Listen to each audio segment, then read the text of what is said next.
Right, I think we're very nearly at numbers now. So we'll make a start with the session as we've got quite a lot to get through. So firstly, thank you everyone for joining today's session, which is focused on shaping a strategic energy partnership for York and North Yorkshire. For those of you that don't know me, I'm Katie Thomas and I head up the low carbon and environment team at the York and North Yorkshire Combined Authority. And I'm also joined here today by Claire Fole from City of York Council, Michael Lear from North Yorkshire Council, and John Sutton from Police and Fire in North Yorkshire.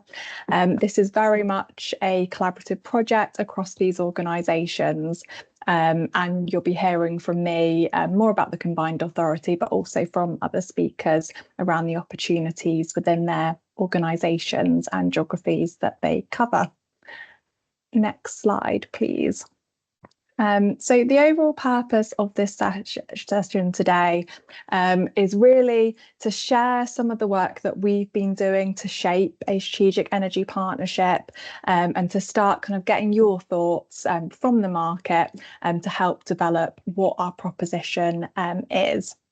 So we don't want to, as local government, sit in a dark room, develop what we think a perfect proposition would be for a commercial partner, and then at the end of that process, go out to the market and find out that's not really what the market are looking for. Instead, we want to do this engagement with you and start it very much early doors. As we were planning this session, some of the team likened this first webinar to a first date, and hopefully none of you on this call have been on a first date where someone's whipped out a PowerPoint presentation, spoken at you for 50 minutes and then sent you a follow-up feedback survey. But that aside, we really want this to be the start of a conversation. So we're not going to completely overwhelm you with detail and download everything we've been doing on the project over the last 10 months. We're really just trying to provide a bit of a flavour of the work. What are the opportunities for net zero, project development, investment in our region, and to hopefully leave you kind of asking more questions and coming to us with your ideas about how we can progress this partnership model. So that's very much the aim of today's session, and at the end we'll tell you some details about how you can access the follow-up questionnaire and what we'll be doing with that to further shape the partnership model. And next slide, please. So in a moment, I'm going to give a bit of an introduction to our combined authority, the York and North Yorkshire geography, and the work that we've done to date on this programme. And then I'll be passing over to colleagues to give a bit more of a deep dive into the geographies that they cover, their ambitions around carbon reduction, and some of the projects and assets that they've got and can offer into the partnership option. And then I'll be providing a bit of a summary and wrap up of the session at the end. What we're asking in this session is if you can please not raise your hand during the webinar. If you can put any questions that you've got in the Q&A function. What we'll then do is after the session, we'll collate all of those questions, we'll come together to put those answers for your questions, and then we'll summarise that in an FAQ document that will be shared after the event. And there's also an opportunity, if you fill out our follow-up survey, to write any questions or kind of any further thoughts in there as well. So next slide, please. So if you're new to York and North Yorkshire, I'm just going to start by just providing a bit of a summary of our region. So as a combined authority, we're a relatively young combined authority. We were established about 18 months ago. We have had quite a kind of quick start, and that was enabled by the majority of our local enterprise partnership team directly moving across into our combined authority, and that's enabled us to kind of get up and running with programmes really quickly. In York and North Yorkshire, we have a £26 billion economy. We're one of the most productive economies in the north. We're home to nearly 1 million people. As a combined authority, the geography we cover is the largest of any CA, and that covers over 3,000 square miles. And it covers a really diverse geography. So we've got the city of York, which you'll hear more about in a moment. We've got deeply rural areas in North Yorkshire, which in some cases does make decarbonisation more challenging. And about 70% of our geography is covered by agriculture. And we've also got the beautiful North Yorkshire coastline with various opportunities for carbon sequestration of that. With that really diverse geography, we do have a significant visitor economy, and we also have world-leading research universities. And perhaps most important to the session today, we have this ambition to become England's first carbon negative region. So that's net zero by 2034 and carbon negative by 2040. And this is underpinned by a strategy called York and North Yorkshire's route map to carbon negative, which we're currently in the process of refreshing. Next slide, please. So as we become a combined authority and have a devolution deal with government and are proceeding with deeper devolution, this has opened up a lot of new opportunities for York and North Yorkshire. Our mayor meets quarterly with the Prime Minister and Deputy Prime Minister to make sure that we're working together where possible and really ensuring that he's championing, advocating for our region. At an officer level, we have our direct working relationship with Treasury now. On the front of net zero and tackling climate change, we're incredibly lucky to have our mayor, David Skaith, who's really behind this agenda and really wants to see us achieving net zero by 2034 and then carbon negative by 2040, and doing so in a way that really benefits communities in our region and businesses as well. What we've seen over the last 12 months, one of the kind of key thrusts of the combined authorities' work has been to develop York and North Yorkshire's local growth plan, which sets out where we've got those key economic opportunities in the region. And we're really pleased to see that clean energy was identified as one of those 5 competitive advantage sectors. So that's thinking about the opportunities that we have to grow our supply chains and build on innovative opportunities like geothermal in our region. And we've also seen from all of these things I've just been talking about that we've got new opportunities to work with government. And essentially when government are looking to pilot a new approach, we're seeing that they're really thinking of York and North Yorkshire, which is partly where this pilot to develop a strategic energy partnership has come from. And we've recently seen closer working with DEFRA around a place-based pathfinder project to try and ensure that locally we're working with all the different elements of the DEFRA family. And we're trialling one of the first projects is looking at developing an innovative farm advice service. Next slide, please. So although we're a relatively young combined authority, this slide shows the various funding streams that we've been able to access and the ones that we've got as part of our Mayoral Investment Fund. The green boxes show the funding that is specifically around net zero and the environment. And what you can see here on the left, as part of our initial devolution deal, we secured £7 million of funding to establish a net zero fund.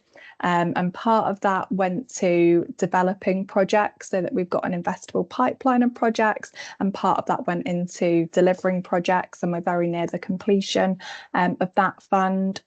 And more recently, we've established an 8 million carbon negative challenge fund, which is looking at how we can tackle some of the key challenges in how we get to net zero as a region. So that ranges from how we can develop innovative approaches for place-based heat decarbonisation and the circular economy, to thinking about how we can scale up sustainable farming, and thinking about how do we finance retrofit in our region. We've also recently established an energy generation accelerator programme, which is all about taking projects that are ideas up to being investable, which is really pertinent for our strategic energy partnership. And we've also been successful at securing funding through government's mayoral renewables fund, which is focused on rooftop solar PV and battery storage. And then on the right here, you can see funding streams that the combined authority also has. Some of these have been delivered, and some of these, like the transport settlement, are set to be delivered over the next few years.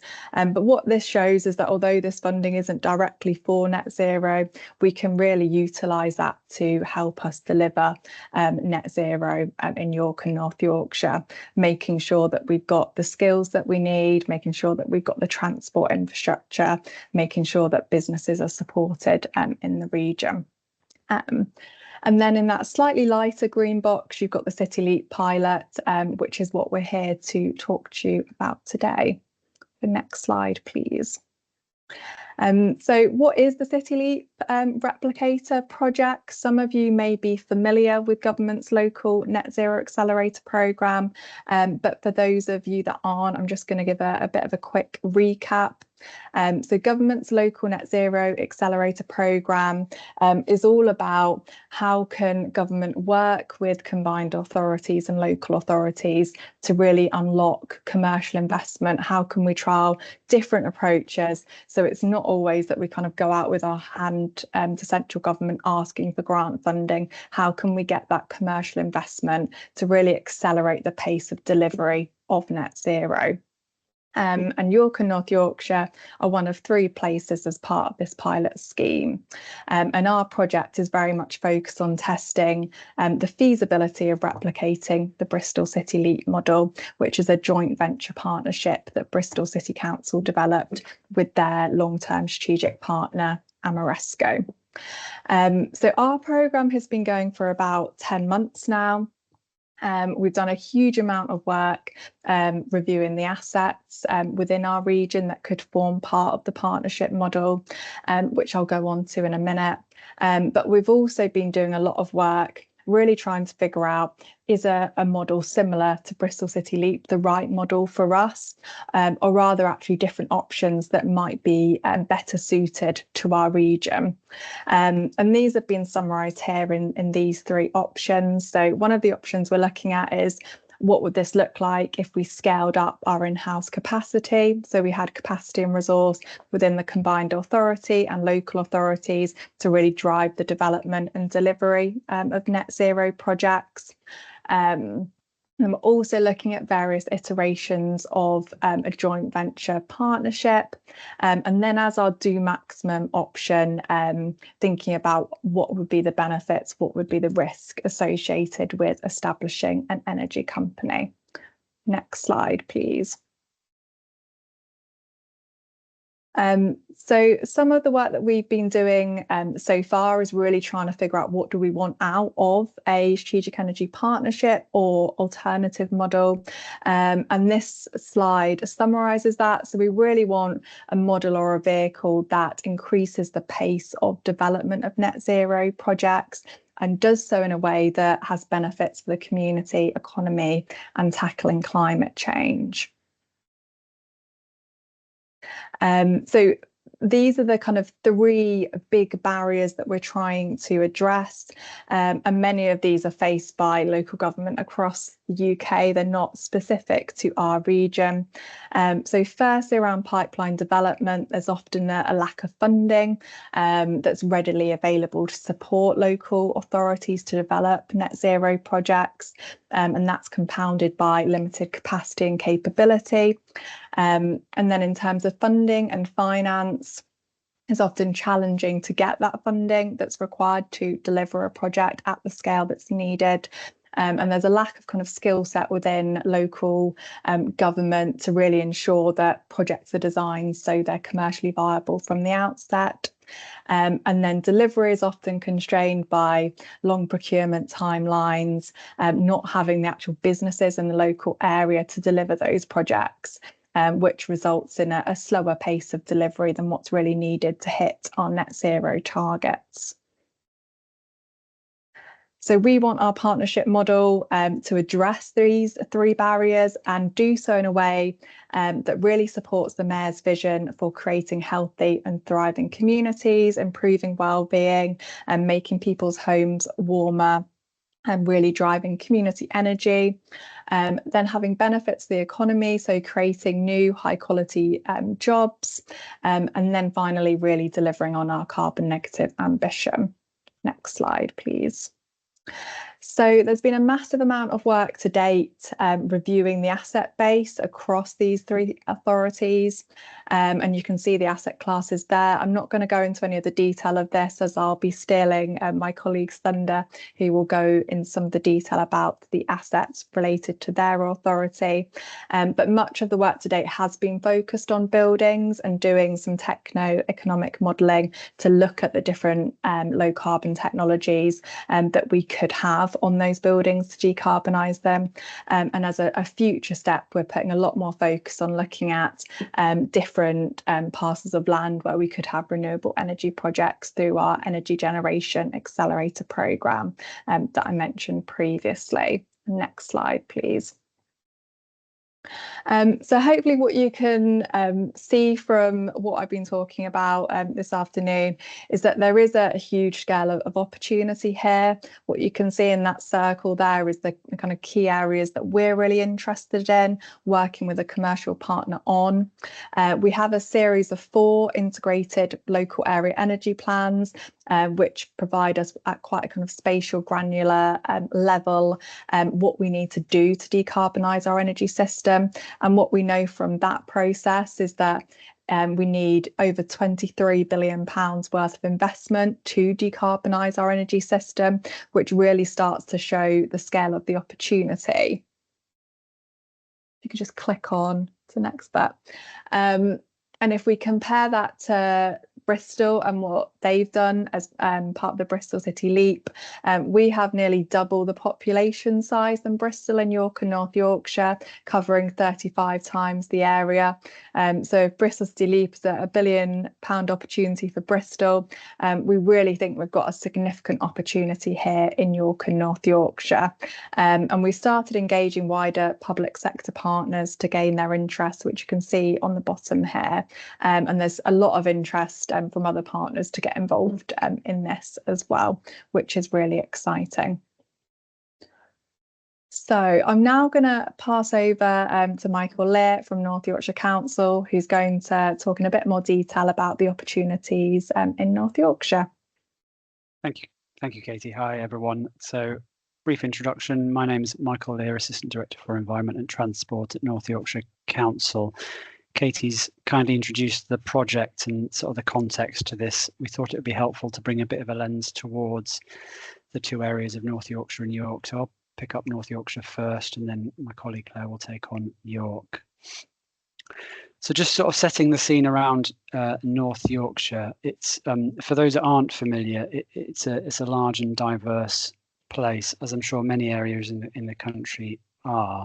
So in terms of some of the specific challenges and opportunities relating to North Yorkshire, it's sort of a traditional area in a rural context. It's broad and as I say, diverse, with many sort of challenges around a set of market towns, rural challenges around sparsity, and issues around coastal opportunities that we have in some particular areas of deprivation.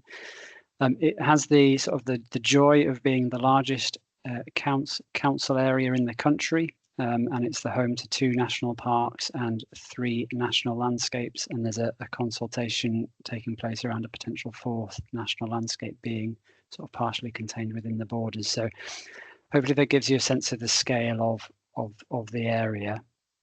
Sorry, Ben, if we can go back, being of North Yorkshire, I just want to sort of describe some of what it is to be Yorkshire. I'm from Surrey myself, so sort of a bit of familiarity with what it means to be Yorkshire. The point around the strong in-house delivery is, if you can imagine sort of the typical Yorkshire person, the council itself is sort of traditional in that style, has a strong in-house delivery. It sort of takes pride in the approach to being able to self-serve and self-deliver. So in terms of the project and the opportunity here, it's around how we can sort of leverage private opportunity within the boundaries, but working in close partnership or collaboration around that to make sure we can see the outcomes that we're striving towards. In terms of our own ambitions, we have set as a council, we have set really ambitious targets around net zero, to be operationally net zero by 2030. So again, in that spirit of Yorkshire, we want to put our money where our mouth is in some of these areas. So we're really pushing forward in that sense. And then the final point around local government reorganisation, which is a bit of a hot topic across the community at the moment. We've had I suppose the dubious pleasure of going through a large period of change over the last sort of 2 or 3 years, merging from 8 councils into 1. We're still in that relatively new space of forming and going through a significant period of transformation. So we're still finding our feet as an organisation alongside our sort of combined authority partner and working closely with the City of York Council. So we've moved forward, Ben, thanks. I thought it'd be helpful just to bring in a bit of this sort of context that Katie described around the Bristol City replicator, and I suppose some of that, how that translates into a North Yorkshire context. So quite clearly working in a Bristol area with that level of density, population density compared to North Yorkshire, as I've described about the size of the area.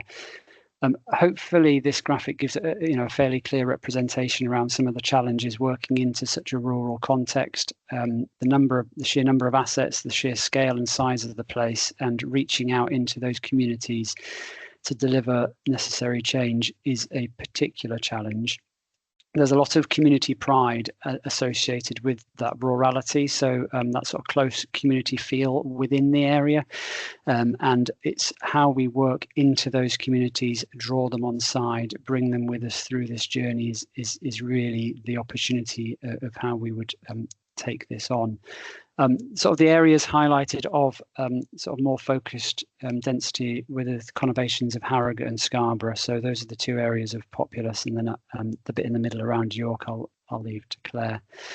Just to give a little bit more context around the place, given the nature of it, the 2 largest emitters are agriculture and transport, perhaps unsurprisingly, as we work through the area. So I think there's a need for creative thinking around approaching those 2 sectors within the context of this project to see what the art of the possible is in terms of how we can help address some of those emissions.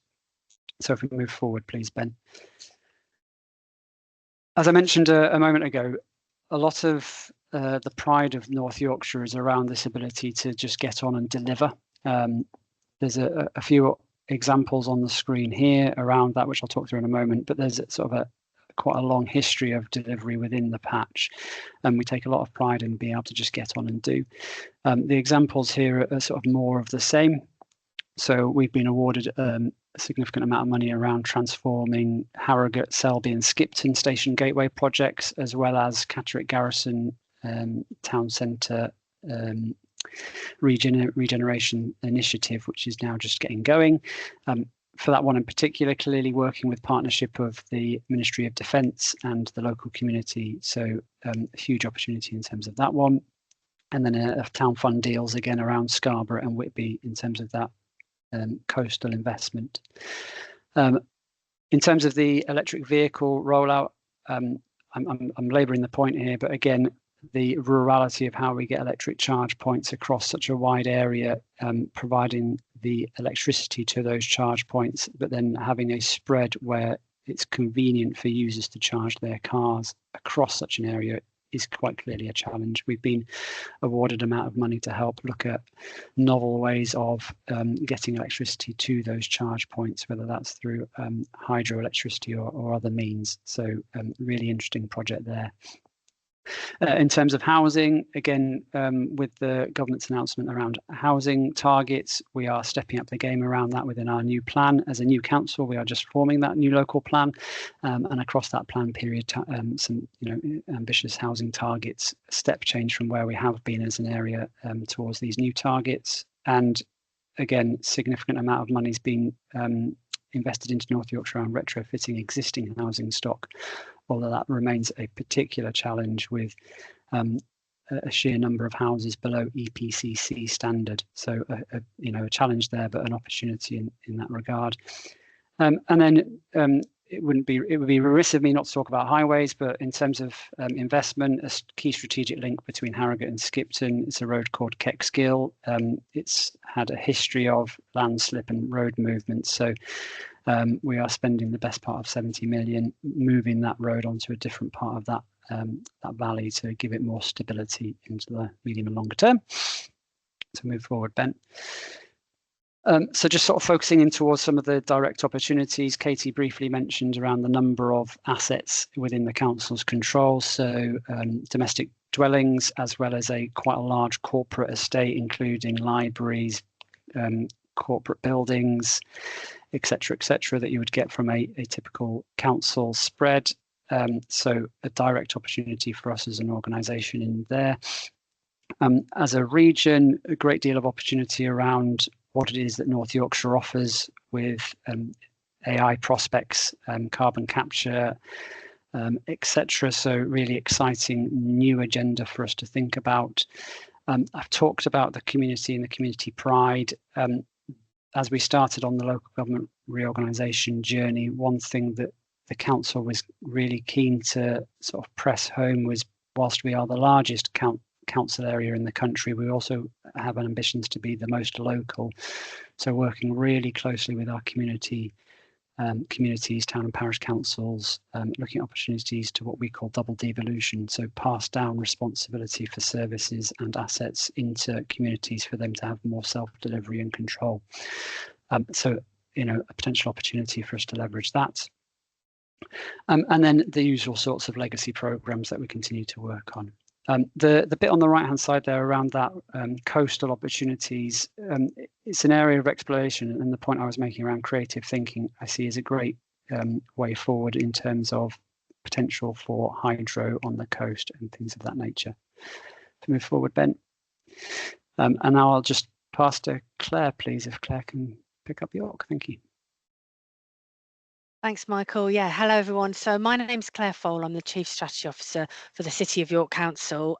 Just to explain my role a little bit, I'm responsible for climate change, Chief Officer Climate Change at the Council, which includes both adaptations, but also carbon emission removal and carbon emission reduction. So very similar to Michael's role in terms of thinking about how we, the council, can make best use of, I guess, the funding that's available to us for the services that we deliver, but also that influencing role across the city.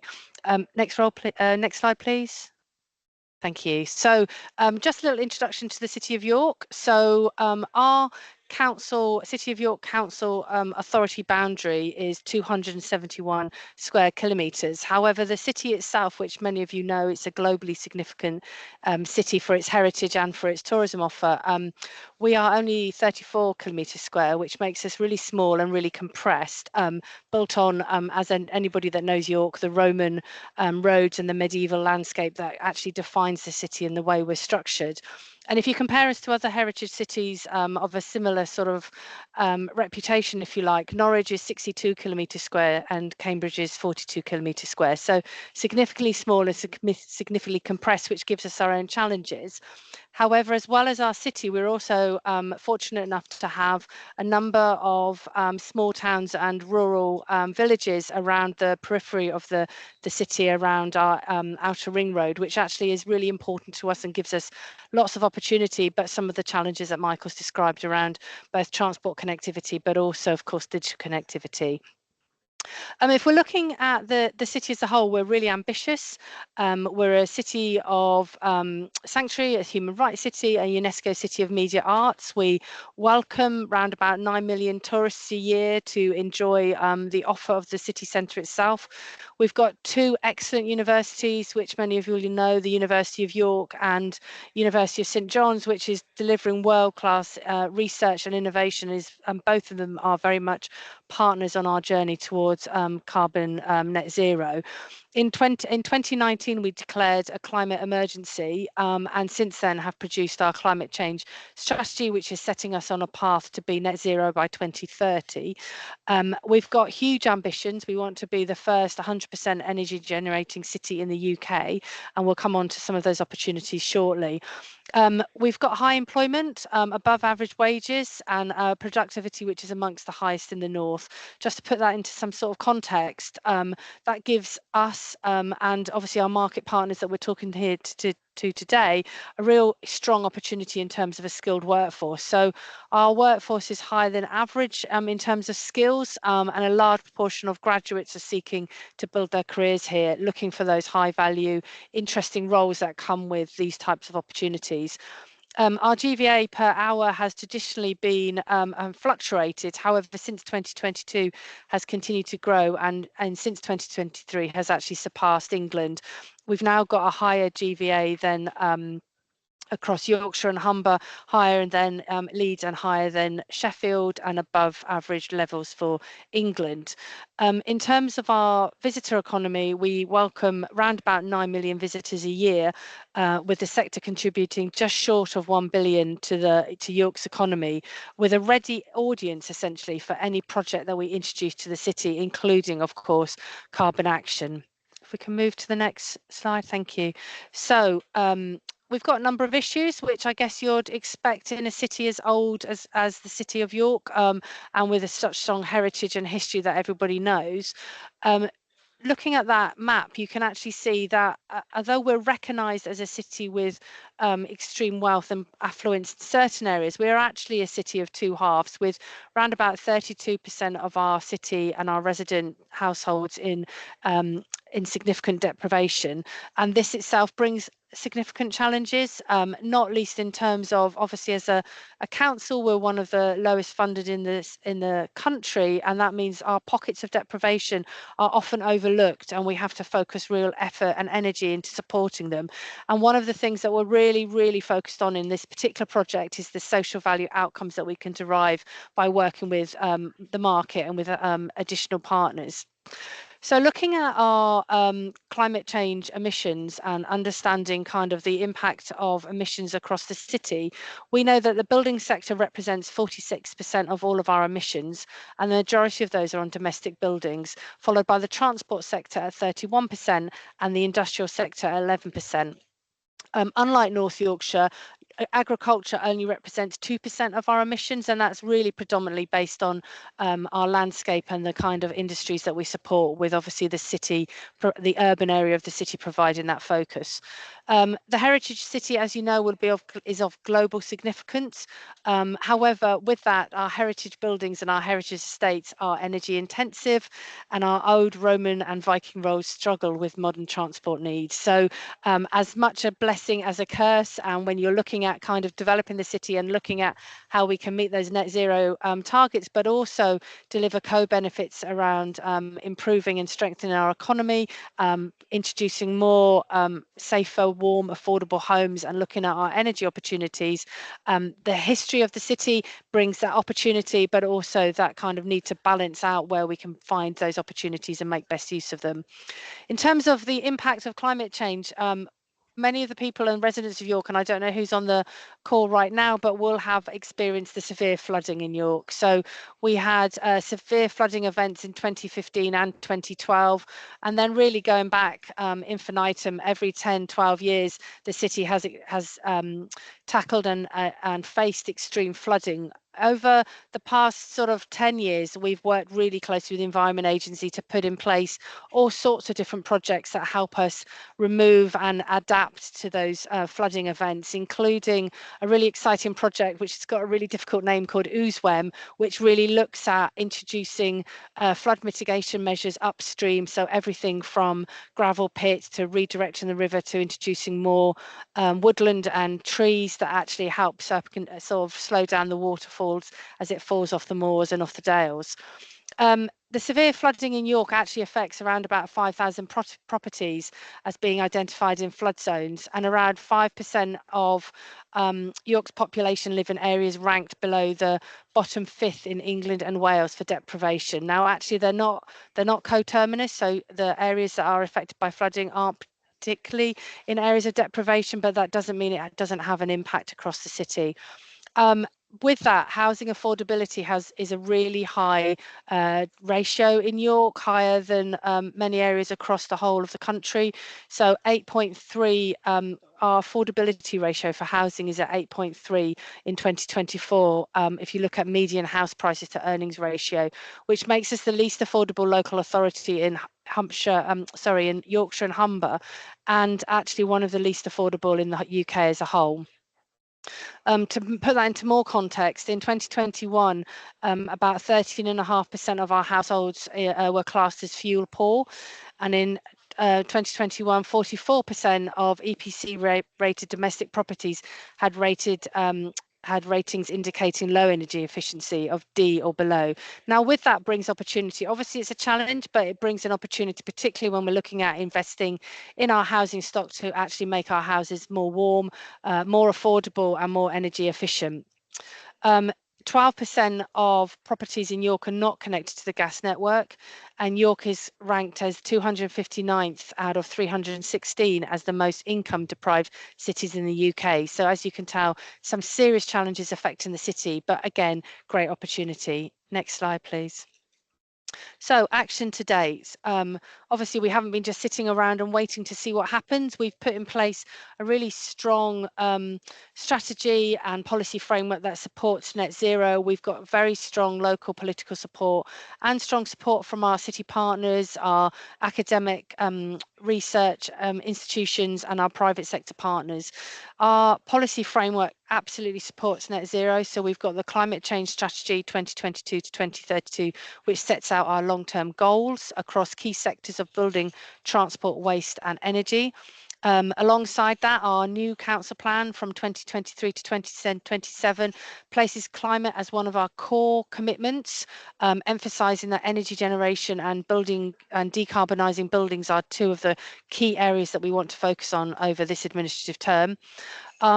Moving on to our policy framework, looking at local transport strategy, which takes us to 2040, it absolutely reflects our climate change strategy and seeks to reduce car dependence journeys by 20%, leading to a reduction in fossil fuel emissions from cars by 71%. So really contributing to those net zero, that net zero challenge. Our public EV or electric vehicle charging strategy 2020 to 2025 defines the city's approach to building a robust public EV charging domestic estate, and our housing delivery action plan commits to delivering sustainable low impact homes across the city.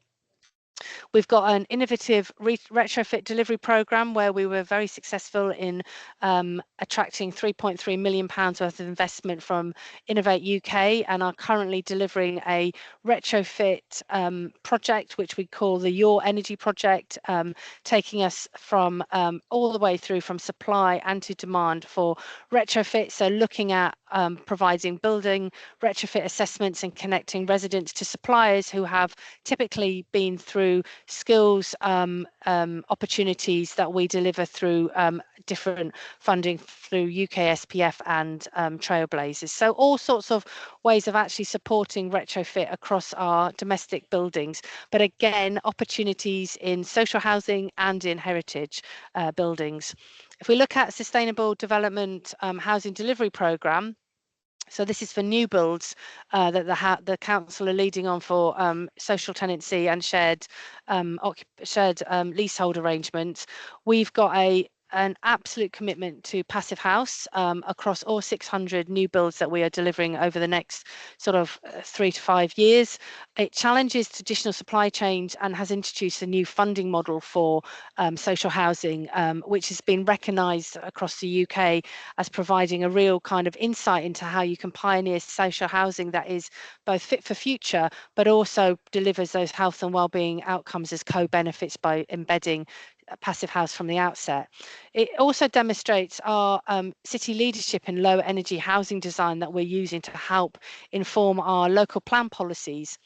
Our local plan was adopted in February this year, which we're delighted to report. It brings with it around about 20,000 new homes across the city. And just like North Yorkshire, we're going to have to look at refreshing our local plan in the near future as we recognise new targets for housing developments through the National Planning Policy Framework. But again, lots of opportunities to work with strategic partners to make that all a reality.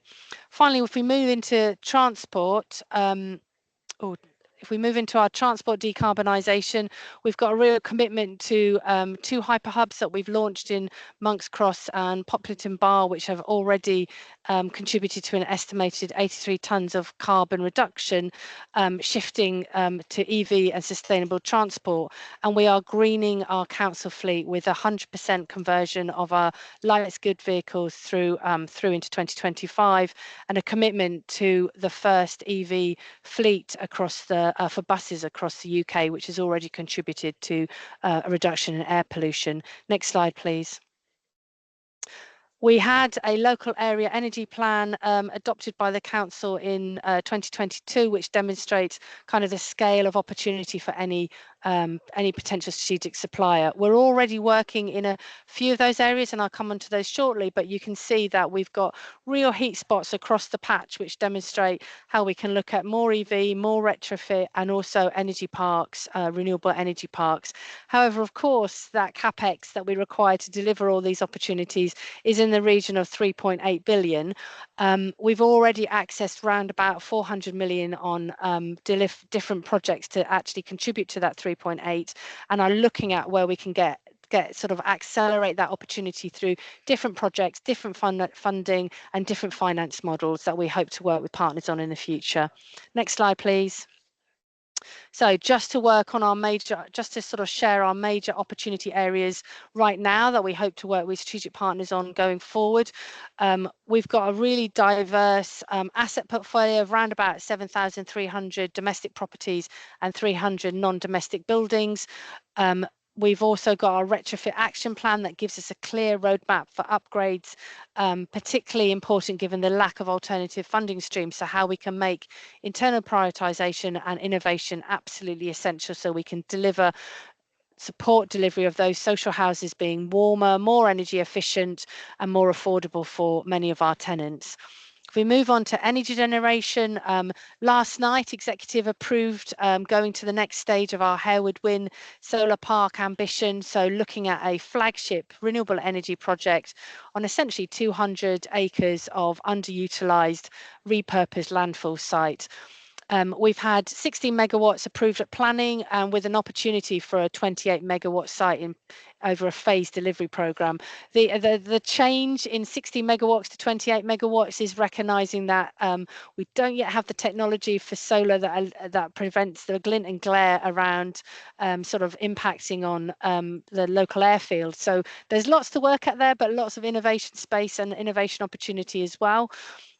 We've got the expansion of the hyperhubs and EV planned with 2 new hyperhubs in development and a citywide fast charging network in planning.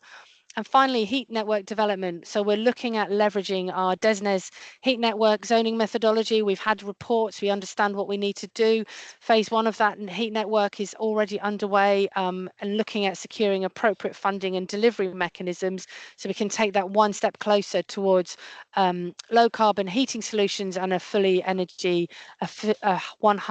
energy generating city. Most of our heat network rests on river and air so water and air, but there are more strategically conversations happening with the university around geothermal. So the university at York has just received funding of around about 35 million for a geothermal exploration, and of course that gives us a future opportunity to work really closely with that strategic partner.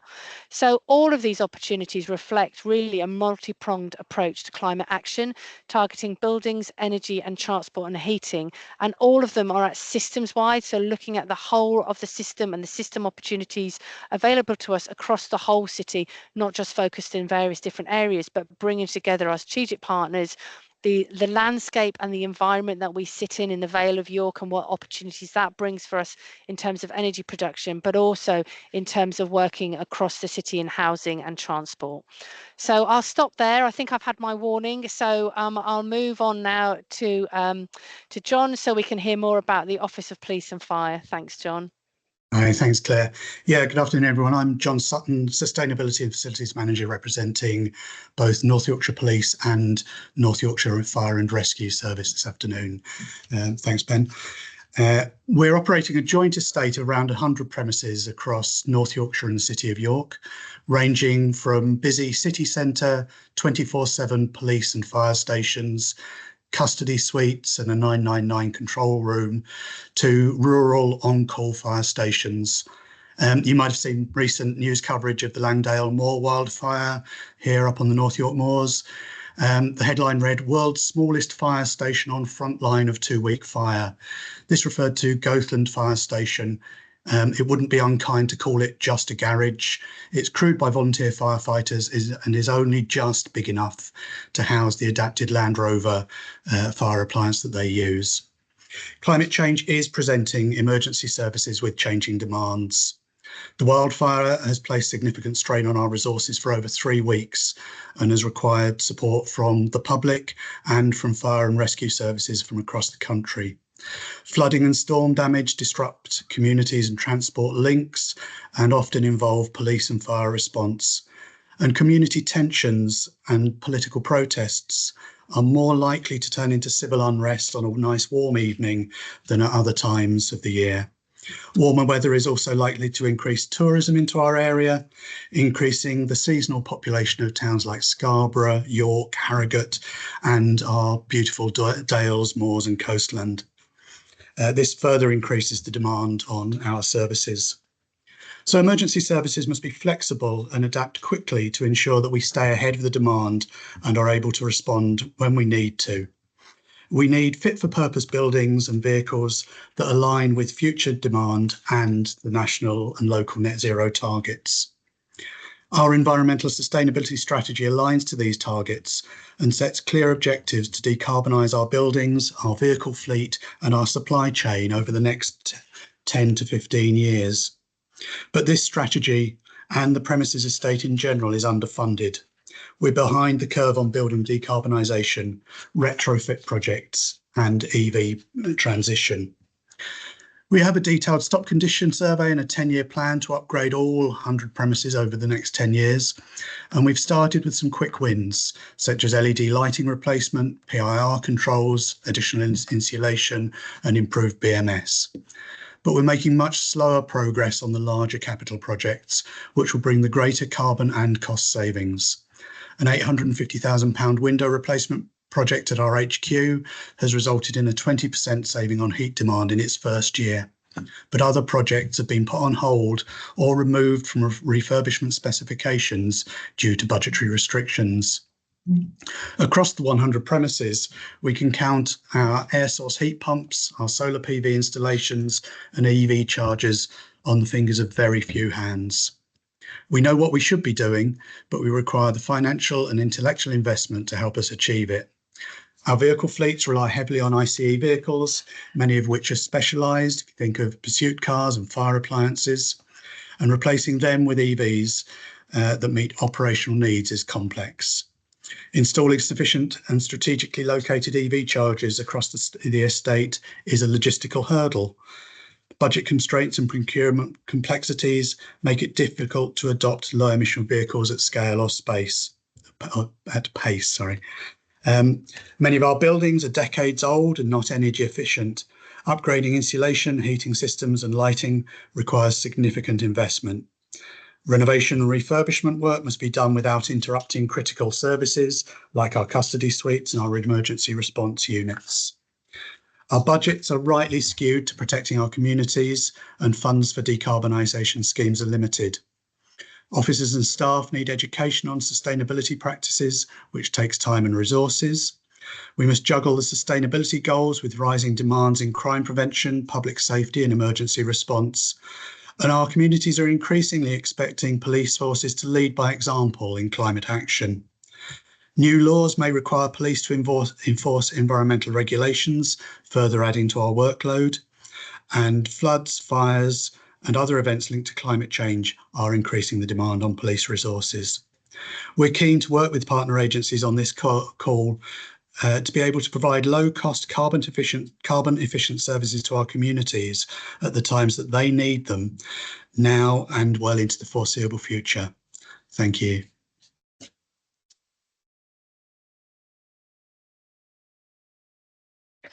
Right, well, thank you so much to all of our speakers this afternoon. Hopefully that's given everyone a real feel for our region, some of the challenges that we've got in decarbonisation, but also some of the opportunities, the assets and the projects that we have available.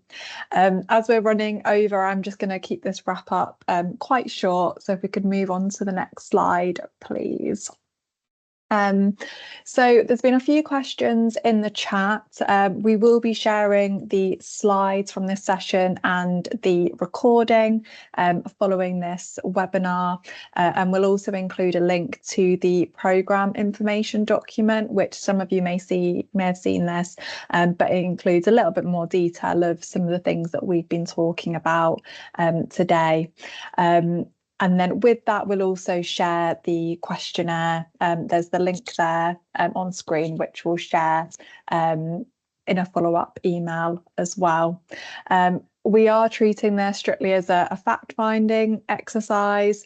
So we'll be using that information to help shape our thinking around both the type of kind of model we move forward with, but also as well in terms of the assets that we're putting into this proposition.